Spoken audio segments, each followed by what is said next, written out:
Buenos días a todos los que no saludé. ¿Cómo les va? Valientes que han dejado la camita hoy y el mate de la casa para venir al calor ¿no? Que es hermoso y que no nos vamos a arrepentir de haberlo hecho. ¿Ya está saliendo? Bueno, quiero saludar a los que nos escuchan y nos miran. No sé si en directo o cuando se levanten, porque hay 3 horas de diferencia, a los que están en Estados Unidos. Marina, David, Emma, Juan Francisco. Los saludamos de acá, de Pergamino. Hoy ellos tenían todas las reuniones suspendidas por la tormenta de nieve. Tenían nieve hasta en los cimientos de la casa. Tremendo. Y bueno, cuando es así, imposible andar con los autos o a pie. Así que bueno, ellos van a hacer hoy lo que a lo mejor algunos otros que también los saludamos nos estén escuchando de sus casas. Hoy quiero hablar de un tema. Estaba pensando, cuando uno le toca predicar siempre piensa primero. Aunque parezca mentira, pensamos. ¿Qué Dios quiere que yo predique? ¿O cuál es la idea que me está rondando primero en mi mente, en mi cabeza y en mi corazón? Y estaba pensando predicar y Dios me dio algo que espero que lo pueda transmitir, sobre lo que es la simpleza, la sencillez del Evangelio. La simpleza y la sencillez de la vida cristiana. Mírenme, porque hoy no hay nada ahí en la pantalla. La sencillez de la vida cristiana. Y yo creo que cuanto más grande nos vamos haciendo, lo digo por mí, no por ustedes, más uno, en cierto modo, simplifica todo. Y nos gustan las cosas simples, sencillas. Yo antes, cuando era más joven, me complicaba mucho la vida, me la complicaba y sufría. Ahora veo que soy feliz con lo contrario, con las cosas simples. Hasta hace 2 semanas atrás, 10 días atrás, estábamos haciendo un balance de lo que fue el año pasado, de lo que hicimos bien, lo que hicimos mal, lo que no hicimos. Ahora ya estamos pensando en el próximo año. Estamos viendo los propósitos que tenemos, los objetivos, las metas y todo lo que hay por delante, las necesidades que tengo, cómo voy a encarar algunas cosas. Estoy orando a lo mejor por mi familia, por mi economía, por el trabajo, por la salud, por los hijos, por la pareja. Hay un montón de cosas que tenemos por delante. Esta semana, estos días, me llegó un video, no sé si lo vieron, por WhatsApp. Es un chiste, ¿no? Hay una toma de una cámara que enfoca a alguien que está bajando una escalera. Y empieza bien, bajando los primeros escalones y después van los tumbos hasta que termina revolcado en el piso. Y va poniendo enero, febrero, marzo, hasta que llega a los tumbos a diciembre. ¿Lo vieron? Es muy cómico. Es triste, pero es cómico. Y a veces me parece que nosotros somos así. Empezamos bien, dando buenos pasos, firmes, y después nos vamos complicando, enredando y terminamos a los tumbos. Y decimos, bueno, pero el año que viene va a ser mejor. El año que viene no me va a pasar. Y nos vuelve a pasar porque, ¿saben cuál es el problema? Y este es el pensamiento que quiero que les quede. Nosotros nos complicamos solos, nos complicamos la vida, somos personas complicadas. El argentino es complicado. Ustedes lo tendrían que escuchar hablar a Ángel, el venezolano, nuestro hermano. Dicho sea de paso, este mes no van a poder venir porque los dos trabajan a la mañana.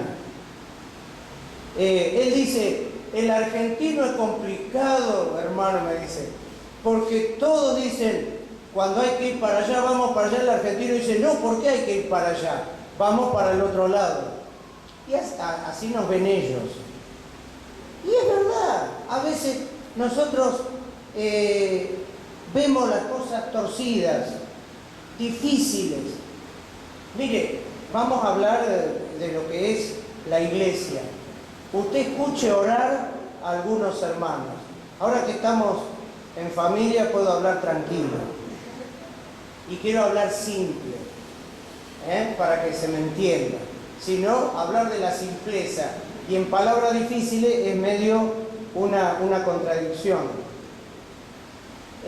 Oramos difícil. Escuche orar a los hermanos y va a ver que algunos la complican y le dicen a Dios de una forma y de otra, y oran y se enredan y no saben, no, es como que no la tienen clara. Pensamos difícil, razonamos difícil, hasta se me hace que adoramos difícil, porque se me hace, no sé, de 100 personas, 1 o 2 seguro que no va a estar adorando al Señor y va a estar diciendo, no, pero esa letra no es bíblica porque dice tal y tal cosa y la Biblia no dice así. Hermano, yo le invito a que usted simplifique su mente. Yo recién, por ejemplo, cuando estábamos cantando la canción en donde le decíamos, Señor, que tu presencia llene este lugar. Si usted se pone a hilar finito, el Señor está. Y no le tenemos que pedir que nos dé más amor y que llene este lugar y que llene este altar, porque ya está y está en la vida nuestra. Pero cuando yo cantaba, como decía Noel, y como una oración, en mi mente pensaba, está bien, tu presencia llene este lugar, que tu presencia esté actuando en cada corazón, que tu presencia esté tocando cada corazón, esté hablándonos, esté martillando tu palabra o de acuerdo a la necesidad que cada uno tiene, ¿me entiende? Aunque no sea justo, tan aplicado o referido a la palabra o basado en la palabra, por supuesto que no es antibíblica la canción, pero yo sé lo que estamos diciendo, que esa presencia que esté actuando en cada corazón. Y así podríamos decir con muchas de las canciones. Hermano, adore, no la haga difícil, no la complique, razone menos. Entiéndanme bien, hay que razonar. Pero hay veces que nos complicamos la vida, vivimos difíciles, oramos difícil, tenemos cosas por delante y en vez de encararlas bien, la encaramos y nosotros mismos nos enredamos. ¿A cuánto le gusta el fútbol? Pero cuando usted está viendo un equipo de fútbol, y más si es de su equipo, y hay un delantero que lleva la pelota y está encarando el arco, y podría él terminar la jugada y hacer gol, o tiene alguien, si no la puede terminar él, tiene alguien muy bien ubicado, mejor ubicado que él, y con un pase, con un toque, el otro hace gol. Y usted está esperando, dale, largala, usted le dice al televisor. Y el otro empieza a hacer jueguito, a enredarse, a querer esquivar al arquero, y la perdió. Y usted se agarra de los pelos. ¿Por qué? Porque hay gente especialista en complicarse. Y así somos nosotros. Buscamos a Dios mal. A veces queremos buscar a Dios y acercarnos a Dios, y en vez de buscar la más fácil, buscamos la más difícil. Yo me acuerdo, y te voy a citar, perdón, el testimonio que dio Walter, no te pongas pálido, el otro día. Y él dijo, yo por muchos años creí que estaba cerca de Dios, pero estaba lejos, así, y esperaba que Dios me toque de alguna manera, que Dios se manifieste, que Dios se revele, ¿no es cierto? De alguna manera sobrenatural o de alguna manera muy evidente, y Dios lo tocó de la forma que él menos pensaba, con algo muy simple, tac, y listo, y te dio ahí en las rodillas para que cayera de rodillas. En primera, no lo vamos a leer, en Primera Reyes, sé que hay gente que anota, en Primera Reyes capítulo 19, se relata lo que le pasó al profeta Elías. Elías estaba huyendo de la reina Jezabel, y entonces en el desierto le pasaron un montón de cosas y terminó escondido en una peña en el monte Oreb, en un hueco, en una cueva que había en ese, no en la peña, que había en el monte una cueva, y ahí se escondió él. Y después de unos diálogos que tuvo ahí con Dios, Dios le dice, bueno, salí ahora, ponete en la ladera del monte, que yo me voy a manifestar a vos. Y entonces él debe haber dicho, bueno, lo voy a ver a Dios, voy a tener una impresión acá tremenda, una vista encima, que esto es imponente, el paisaje, y lo voy a ver a Dios y voy a tener un encuentro con Dios. Y dice que entonces vino un viento, en primer lugar vino un viento fuerte, era tan fuerte que rompía las piedras, pavada de viento. Y Dios dice, la palabra, hay un agregado ahí, no estaba en el viento. Después vino un terremoto tremendo. Dice, bueno, lo voy a ver a Dios, acá viene Dios, guarda. Dios no estaba en el terremoto. Después vino un fuego tremendo, no sé cómo habrá sido el fuego ahí, y Dios no estaba en el fuego. Y en cuarto lugar dice la Biblia, y después vino algo así como un silbo, un silbido, un soplido apacible y delicado. Y ahí estaba Dios. ¿Se da cuenta?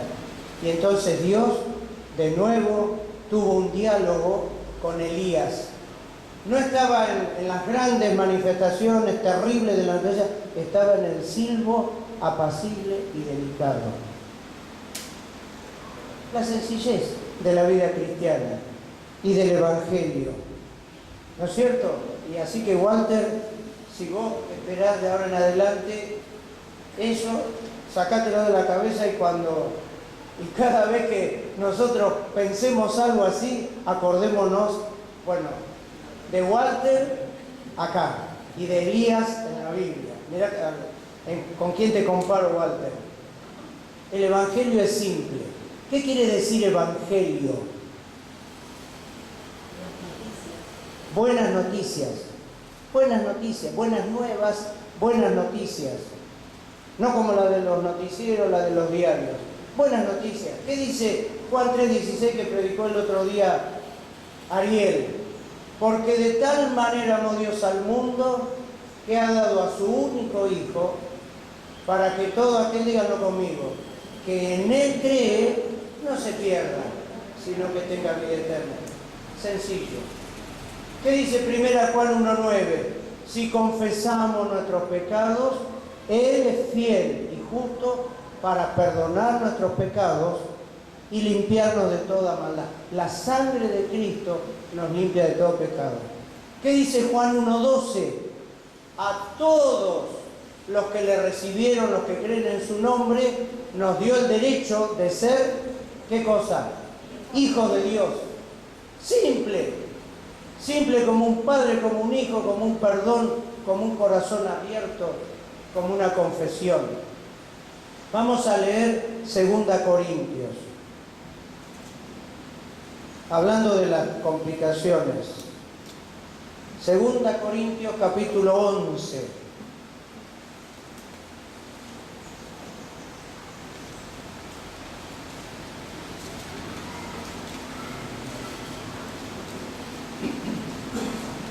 ¿Lo tienen? Dice Pablo, pero temo que como la serpiente, se está refiriendo al diablo cuando estaban en el jardín del Edén, como la serpiente con su astucia engañó a Eva, vuestros sentidos sean de alguna manera extraviados de la sincera fidelidad a Cristo. Porque si viene alguno predicando a otro Jesús que el que les hemos predicado, o si reciben otro espíritu que el que habéis recibido, u otro evangelio que el que han aceptado, ustedes lo toleran.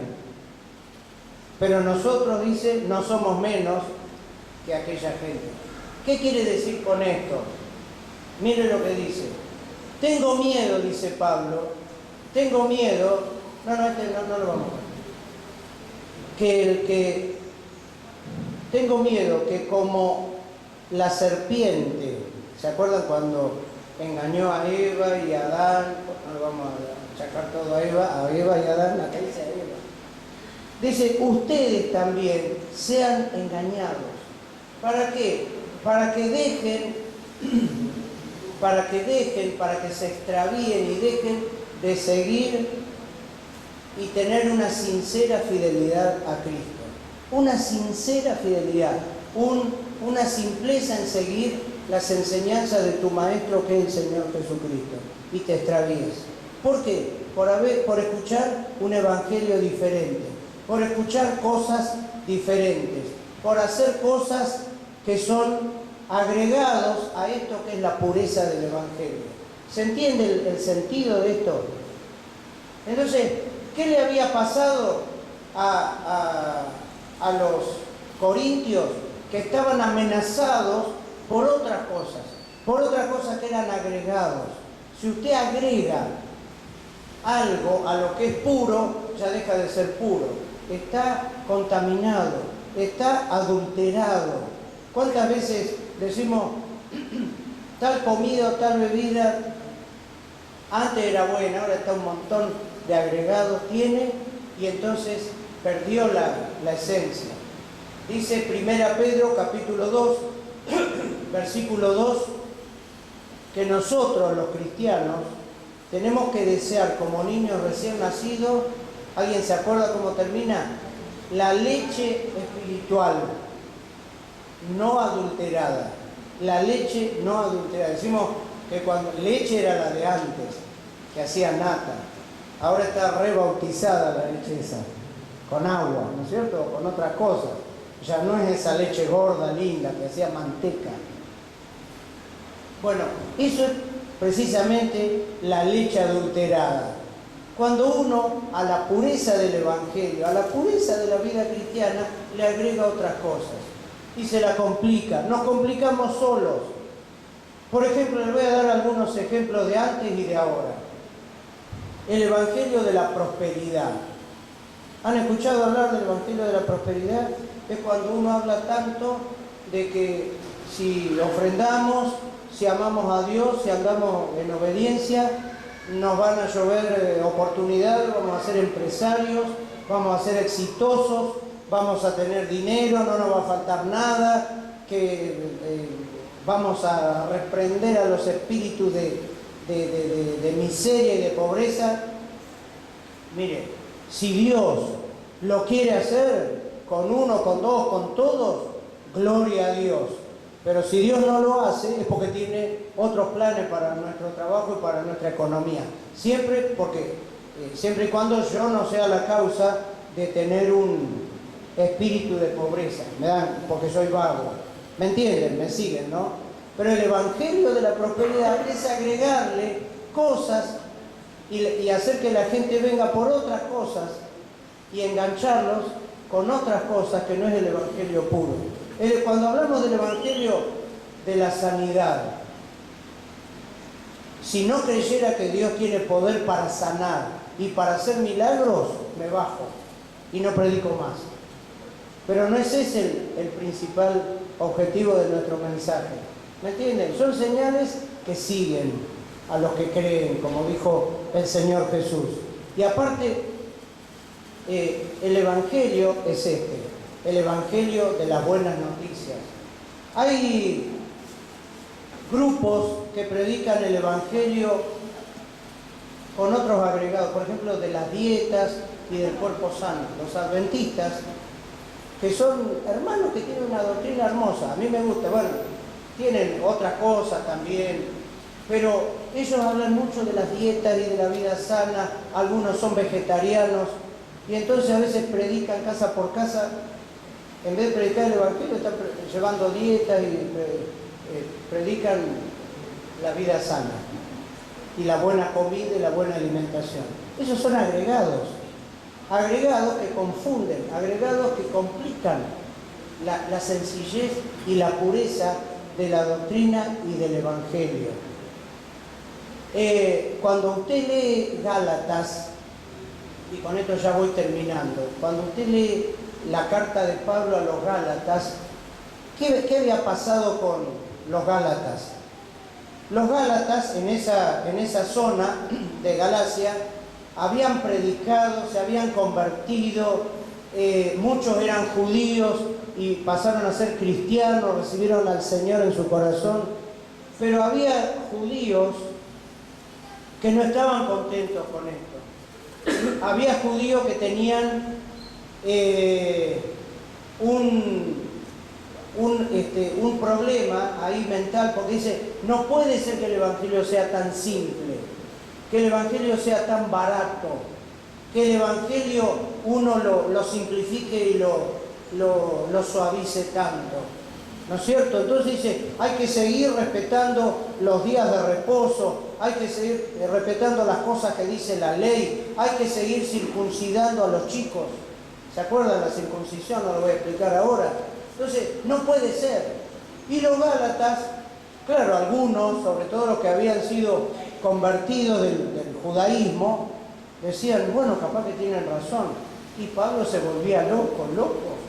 Porque dice, no puede ser que ustedes, cuando recibieron con fe, con sencillez de niños, este evangelio tan simple, ahora vuelvan a lo anterior. Y ustedes mismos se enredan y se complican la vida. ¿Se dan cuenta? ¿Qué pasaba con los fariseos? Los fariseos en la época de Jesús, y hay grupos a veces evangélicos que me parece que tenemos o que tienen el legalismo de los fariseos. No le importaba mucho la persona de Dios.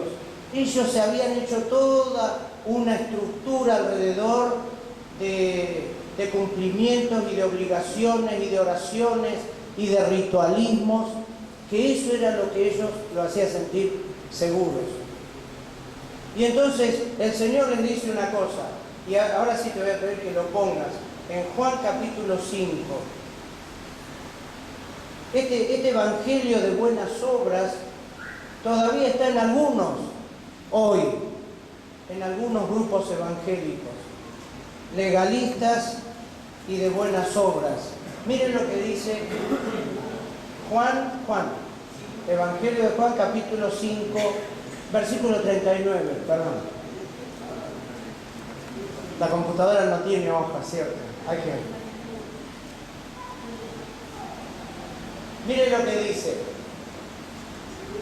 Y este es un versículo que se ha enseñado mal y se ha interpretado mal. Yo no soy ningún exégeta ni hermeneuta bíblico, pero acá hay gente que tiene más estudios que yo, pero le voy a tratar de explicar esto con la mayor sencillez posible. Dice, escudriñad las Escrituras, en la versión Reina Valera hay un punto y coma, acá hay una coma, porque a ustedes les parece que en ellas tienen vida eterna y ellas son las que dan testimonio de mí. El que sigue. Ellas son las que dan testimonio de mí. El 40. Y no quieren venir a mí para que tengan vida. Volvé al anterior, por favor. El Señor Jesús les está diciendo a los judíos de su época, porque estaba Él ahí, estaba Jesús, y no lo reconocían como el Hijo de Dios, como el Mesías. No lo reconocían, no lo adoraban, no lo veneraban, no creían que era el enviado de Dios. Ellos, y entonces Jesús les hace un reproche. Nosotros creemos que acá dice que esto es un mandamiento. Dice, escudriñar las Escrituras. Y no es un mandamiento. Perdonen, con todo respeto, no quiero que nadie me excomulgue después que yo baje de la plataforma. Esa coma no tiene que ir. El Señor Jesús le está haciendo un reproche y le dice, ustedes escudriñan las Escrituras porque les parece que en ellas tienen vida eterna y dan testimonio de mí. Y ahora que yo estoy acá, Personalmente, frente a ustedes, no vienen a mí, no me reconocen, ¿me entienden? Ustedes, ¿qué quiere decir escudriñar? En las otras versiones dice estudiar a fondo, profundizar, analizar, eso es escudriñar. Y eso es lo que hacían precisamente los fariseos, los escribas, los judíos. Analizaban, estudiaban, profundizaban la palabra, la ley de Dios, buscaban la fecha, a ver, hacían cálculos de cuándo iba a venir el Mesías, y todo eso. Ustedes escudriñan todo profundamente porque les parece que en esta palabra está la vida eterna, y ahora que yo estoy acá no quieren venir. ¿Cómo es eso? ¿Se dan cuenta?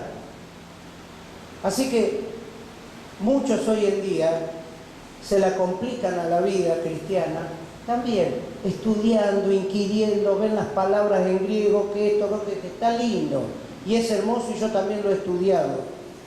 Pero a veces de tanto que nos enredamos en eso, llegamos a pensar, y acá está la segunda herejía que voy a decir, que esto es lo más importante. Y esto no es lo más importante. Lo más importante es el Dios, que la palabra me lleva y me conecta. ¿Se da cuenta? Usted puede tener la cabeza muy llena de esto, y muy llena de escudriñar y de leer y de estudiar, pero no tener vida profunda, vida espiritual rica, profunda con el Dios de la palabra. Sí, con la palabra de Dios, pero no con el Dios de la palabra. Y Dios quiere, por medio de la palabra, conectarte con Dios, que vos conozcas a tu Creador, que Él sea, como cantamos recién, como ese alfarero que toma tu vida y que te moldea, y que vos podés tener relación con Él, y que vos podés adorarle, y que vos podés amarle, y que vos podés ser transformado, y que vos podés perfeccionar, Él te perfecciona, santifica tu vida para que vos seas cada vez más parecido a Él. Es importante la palabra, siempre y cuando te acerque a Cristo y te lleve a los pies de Jesús y mejore y perfeccione tu vida. Si no, te la vas a complicar, porque para eso estudiamos, muchos estudian van a los seminarios o a los institutos, como si fuera una carrera más, una carrera terciaria, porque a uno le gusta estudiar.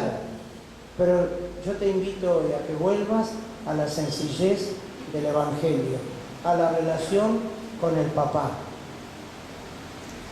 a la vida cristiana simple, sencilla, a adorar a Dios.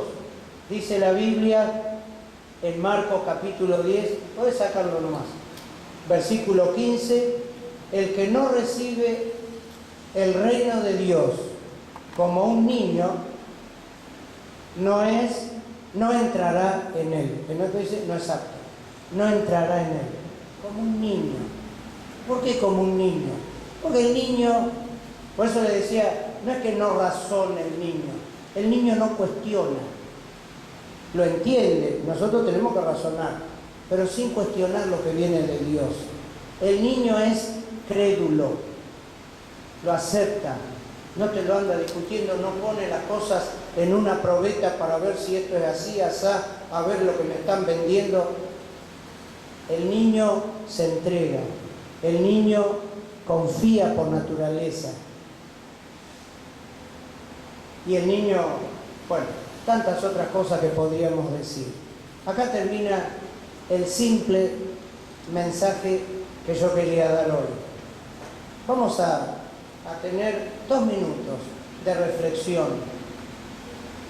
Y yo quisiera preguntarte si en tu vida ya sea el año pasado o a lo largo de tu vida, ¿cómo anduviste? ¿Bien o mal?